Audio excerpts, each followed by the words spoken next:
Et donc là, on serait un peu comme face à un dilemme où soit l'homme est naturellement bon, altruiste et on pourrait tous vivre dans des villages collectivistes sans structure élue et prendre les décisions collectivement, soit non, l'homme est mauvais, égoïste, un loup pour l'homme, etc. Et dans ce cas-là, il faut des régimes autoritaires. Est-ce un vrai dilemme? Et là, je vais prendre un petit peu plus de temps du coup pour résumer le chapitre intitulé La nature humaine, à partir de la page 50, qui je trouve est particulièrement bien fait et fait partie des réflexions, je trouve, les plus passionnantes de ce livre, qui est bien développé. Et en fait, voilà, l'idée en fait, générale de cette partie, c'est de dire que c'est un peu un faux dilemme. Est-ce qu'on est égoïste ou est-ce qu'on est altruiste? Ben, on est un peu les deux à la fois. Et plutôt que d'avoir une pensée naturaliste de la nature de l'homme hors des structures sociales ou quoi, il s'agirait plutôt de réfléchir à l'impact des structures sur justement nos comportements.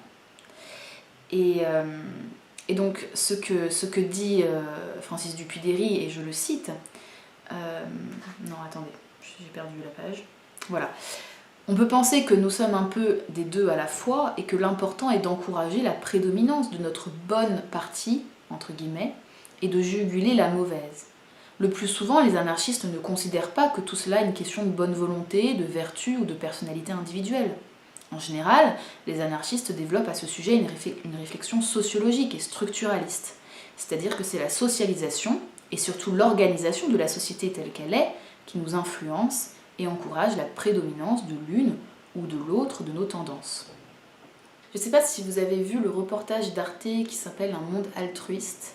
Et puis il y a pas mal d'ouvrages aussi sur le sujet, j'en ai dans ma bibliothèque, mais il faudrait que je mette les sources en barre d'infos. Mais c'est très très intéressant, ces réflexions autour de l'impact des structures sociales sur l'expression de notre altruisme, de notre égoïsme. Et ce reportage d'Arte que je vous encourage vraiment à regarder parce que au-delà du fait qu'il est bien fait, bien sourcé, etc., il est aussi très très émouvant et